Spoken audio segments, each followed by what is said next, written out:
بسم اللہ الرحمن الرحیم۔ محترم ناظرین، ماہ رمضان المبارک کے 17ویں روزے کی مناسبت سے قرآن عزیز کے 17ویں پارے کے احکام و مضامین کے ساتھ آپ کی خدمت میں حاضر ہوں۔ ناظرین، اس پارے میں 2 صورتیں ہیں۔ پہلی صورت سورۃ الانبیاء اور دوسری سورہ مبارکہ سورۃ الحج ہے۔ سورۃ الانبیاء سے یہ پارہ شروع ہوتا ہے۔ سورۃ الانبیاء مکی صورتوں میں سے ہے۔ ترتیب مصحف کے اعتبار سے اس کا 21واں نمبر ہے، جبکہ ترتیب نزول کے اعتبار سے اس کا 73واں نمبر ہے۔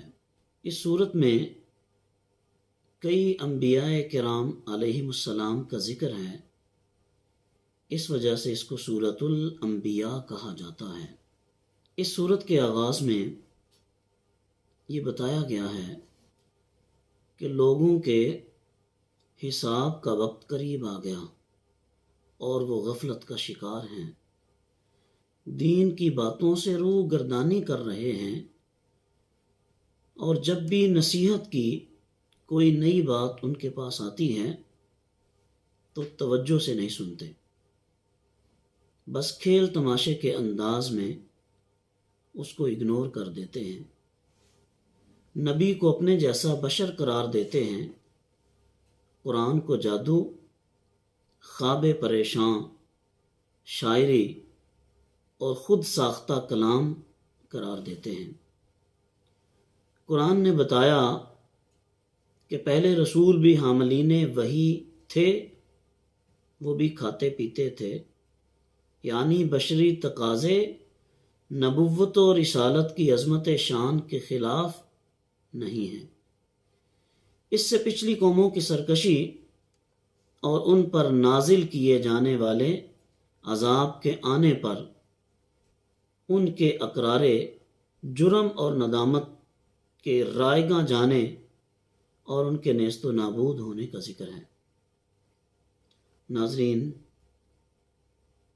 اس سورہ مبارکہ کی آیت نمبر 22 میں اللہ تعالیٰ نے کائنات کے نظم و ضبط، توازن و اعتدال اور حکیمانہ نظام کو توحید کی دلیل کے طور پر پیش کرتے ہوئے فرمایا، اگر آسمان و زمین میں اللہ کے سوا اور معبود ہوتے تو ان کا نظام ضرور درہم برہم ہو جاتا، یعنی اگر بفرض محال 2 خدا ہوتے اور دونوں برابر اختیارات کے مالک ہوتے تو ان کی ترجیحات اور فیصلوں میں ٹکراؤ ہوتا اور نتیجہ کائنات میں فساد اور تباہی کی شکل میں رونما ہوتا، اور اگر ایک کا حکم چل جاتا اور دوسرے کا نہ چلتا تو جس کا حکم نہ چلتا وہ خدا کیسے کہلاتا۔ ناظرین، ان آیات طیبات میں انسانی عقل و شعور کو جھنجھوڑا گیا ہے۔ اس کائنات کے نظم و نسق کو اعتدال کے ساتھ چلنے کو اللہ تبارک و تعالیٰ کی وحدانیت کی دلیل بنا کر پیش کیا گیا ہے۔ اس سے آگے آیت نمبر 47 میں فرمایا کہ قیامت کے دن عدل کا ترازو قائم ہوگا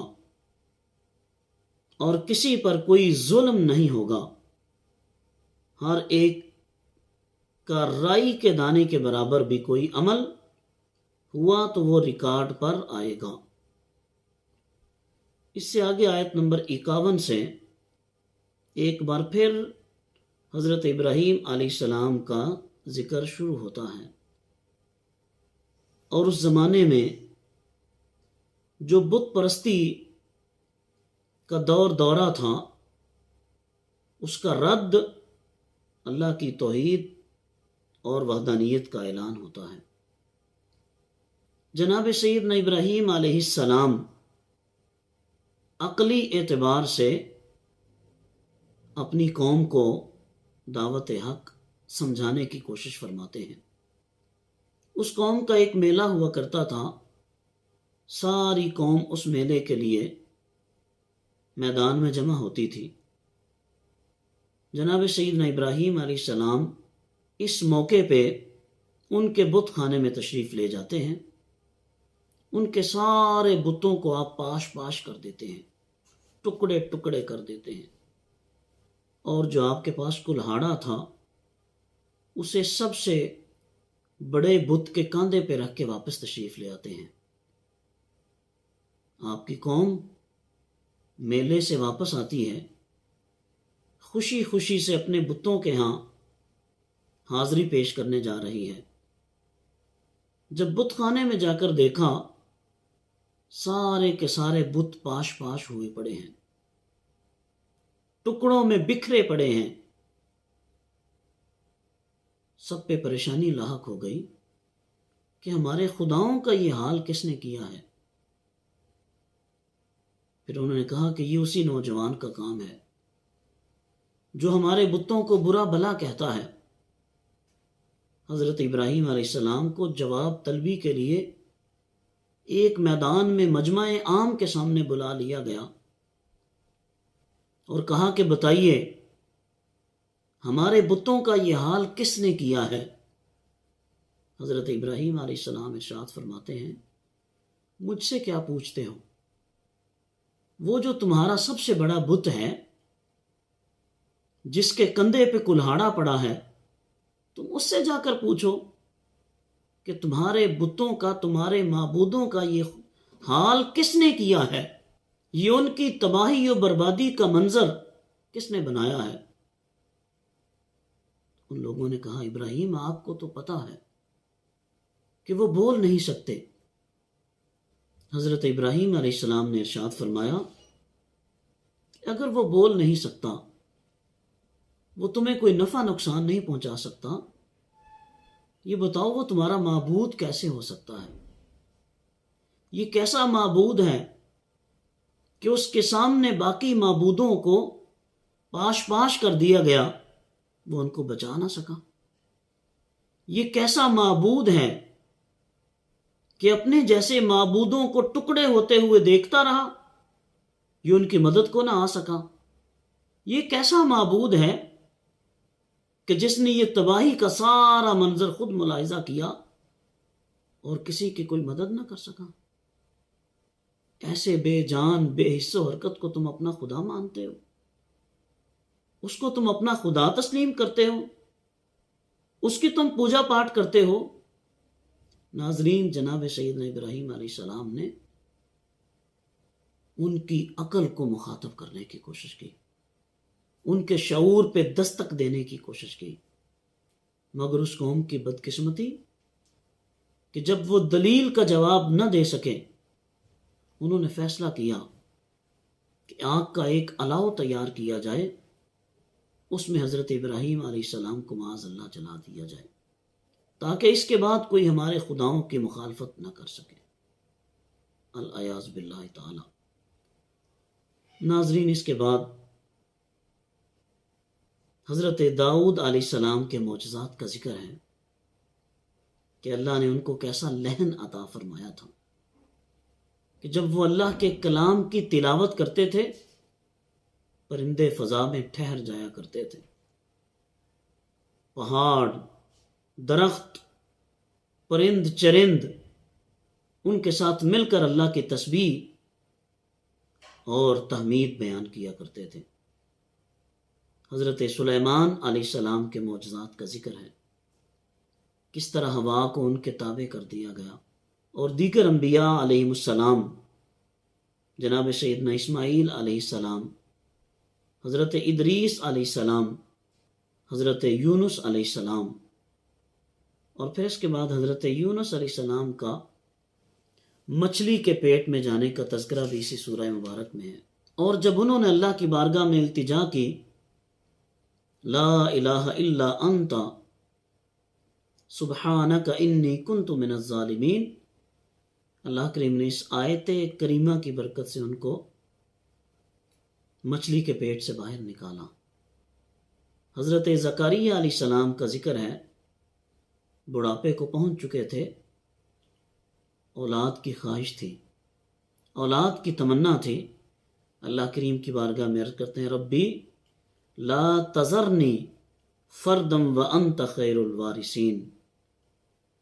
حضرت عیسیٰ علیہ السلام کا ذکر ہے، حضرت مریم کا ذکر بھی اسی سورہ مبارکہ میں ہے، اس لیے سورہ مبارکہ کو سورۃ الانبیاء کہا جاتا ہے۔ اس سورہ مبارکہ کے آخر میں جا کر حضور نبی کریم صلی اللہ تعالیٰ علیہ وسلم کے ایک اعزاز کا ذکر کیا جا رہا ہے، وما ارسلناک الا رحمۃ للعالمین۔ یہ وہ اعزاز ہے جو جناب سیدنا آدم علیہ السلام سے لے کر حضرت عیسیٰ علیہ السلام تک کسی اور نبی اور رسول کے حصے میں نہیں آیا۔ پوری کائنات کے لیے اللہ نے اپنے حبیب کو رحمت بنا کر بھیجا، رحمتوں کا تاج عطا کر کے اپنے حبیب کو اس کائنات میں جلوہ گر فرمایا۔ ناظرین، اس کے بعد اس بارے میں سورۃ الحج ہے۔ یہ سورہ مبارکہ مدینہ منورہ میں نازل ہوئی۔ ترتیب مصحف کے اعتبار سے اس سورہ کا نمبر ہے 22واں، جبکہ ترتیب نزول کے اعتبار سے اس کا نمبر ہے 103۔ 103 نمبر پہ سورۃ الحج نازل ہوئی۔ اسی سورہ مبارکہ کی ایک آیت میں حضرت ابراہیم علیہ السلام کا اللہ کے حکم سے لوگوں کو حج کے لیے بلانا، پکارنا ذکر ہے، اور اسی مناسبت سے اس سورہ مبارکہ کو سورۃ الحج کہا جاتا ہے۔ اس کی پہلی آیت میں اللہ تعالیٰ نے تقوی کا حکم دیتے ہوئے قیامت کی ہولناکیوں کو بیان کیا کہ قیامت ایک زلزلے کے طور پر برپا ہوگی، اور اس کا منظر اس قدر دہشت ناک ہوگا کہ دودھ پلانے والی مائیں اپنے دودھ پیتے بچوں کو فراموش کر دیں گی، ہر حاملہ کا حمل ساقط ہو جائے گا، لوگ مدہوش نظر آئیں گے جبکہ وہ مدہوش نہیں ہوں گے، لیکن اللہ کے عذاب کی شدت کے باعث ان کی یہ کیفیت ہوگی۔